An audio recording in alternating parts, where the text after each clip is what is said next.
Eliphaz nous fait l'impression d'un personnage étrangement compliqué. Assurément, il a quelques connaissances de Dieu, connaissances purement théoriques peut-être. Nous ne savons. Après les premiers mots de sa réponse aux plaintes de Job, il lui a montré une certaine charité, suggérant seulement que l'homme moissonne ce qu'il a semé, et conseillant à Job de s'en remettre à Dieu, que son ami s'estime heureux d'être l'objet de la correction divine et se garde de la mépriser. Si El Shaddai, celui qui donne la bénédiction, fait la plaie immanquablement, il guérit aussi. L'adversaire accuse sans cesse l'homme devant Dieu, et il accuse constamment Dieu auprès des hommes. Il le leur montre insensible et travestit ses pensées auprès de ses créatures. L'homme est comme un vermisseau. Du matin au soir, il est brisé, dit encore l'esprit qui a visité Eliphaz. Ils sont à plaindre ceux qui se confient en des visions nocturnes par la connaissance de Dieu. Ils se laisseront certainement égarer. Un esprit de mensonge fait errer Eliphaz.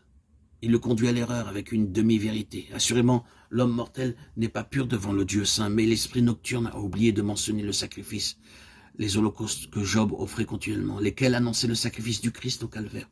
À cause du sacrifice, l'homme était rendu agréable à Dieu. Enfin, s'il peut être dit que la vie de l'homme sur la terre est comparable à celle de la teigne du vermisseau, il est faux d'avancer que Dieu le laisse périr sans y prendre garde.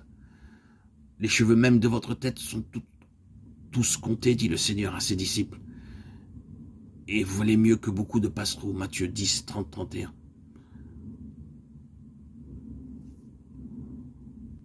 Puis, voici Eliphaz qui se lance dans une description merveilleuse de ce qui se passerait si Job recherchait Dieu de tout son cœur et ne méprisait pas la correction. Alors le Tout-Puissant serait comme désarmé et ses mains comme liées. El Shaddai le délivrerait de toutes ses détresses et aucun mal n'approcherait de lui. Oh, en temps de famine, il serait gardé de l'épée. Le fléau de la langue ne le toucherait pas. La destruction ne l'effraierait pas. Il se rirait du danger et ne craindrait point les bêtes des champs. Sa maison, protégée par Dieu, jouirait de la paix. Sa postérité serait comme l'herbe. Et il descendrait dans la tombe comme tombent les épis mûrs en leur saison. Voilà, nous avons examiné la chose. Elle est ainsi. Écoute cela et fais-en ton profit. C'est là un beau discours, Eliphaz. Mais il tombe à faux, et ce n'était pas le moment de parler des bénédictions de la délivrance. Les prémices sont fausses.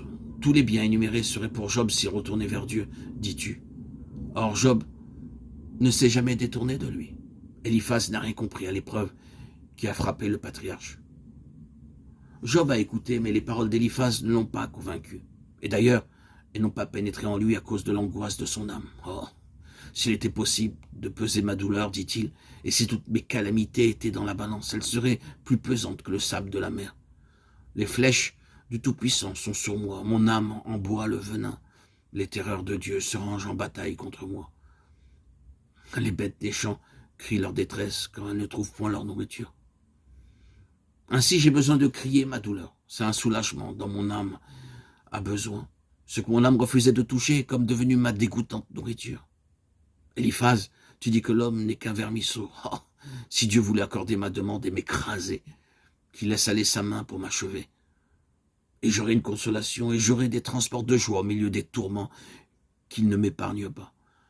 C'est que je n'ai jamais renié les paroles du Saint. 6, 8, 9, 10. Les forces me manquent pour atteindre la délivrance.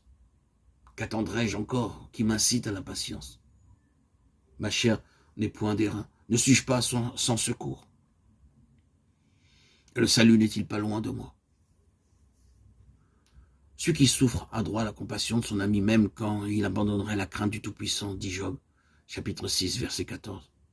Or, ceux qui sont venus pour le consoler l'accablent et les comparent à des torrents sans eau. Mes frères sont perfides, comme le lit des torrents qui disparaissent. Viennent les chaleurs et ils tarissent. Les caravanes se détournent pour y trouver de l'eau. Des voyageurs sont honteux d'avoir eu confiance. Ainsi, vous êtes comme si vous n'existiez pas. Vous voyez mon angoisse et vous en avez horreur. Vous ai-je demandé quelque chose? Ou des présents, ou vos biens? Ou de me délivrer de la main des méchants? Instruisez-moi et je me tairai. Faites-moi comprendre en quoi j'ai péché. Les paroles droites ont de la force. Les arguments d'Eliphaz en manquent totalement. que les paroles vraies sont persuasives, dit Job. Mais que prouvent vos remontrances? Vous seriez capable d'écraser des orphelins, vous qui montrez tant de dureté de cœur avec votre ami. Regardez-moi, je vous prie. Vous mentirai-je en face? Y a-t-il de l'iniquité sur ma langue? Je pour partage des nuits de souffrance. Je suis rassasié d'agitation jusqu'au point du jour. Ma peau se crevasse et se dissout. Mes jours s'évanouissent. Plus d'espérance. C'est pourquoi je parlerai dans l'angoisse de mon âme. Puis, se détournant de ses amis, Job s'adresse à Dieu. Suis-je une mer ou un monstre marin que tu établisses des gardes autour de moi? Laisse-moi, car ma vie n'est qu'un souffle. Qu'est-ce que l'homme pour que tu l'éprouves à tous les instants? Si j'ai péché, qu'ai-je pu te faire, gardien des hommes? Que ne pardonnes-tu mon péché? Car je vais me coucher dans la poussière. Tu me chercheras et je ne serai plus.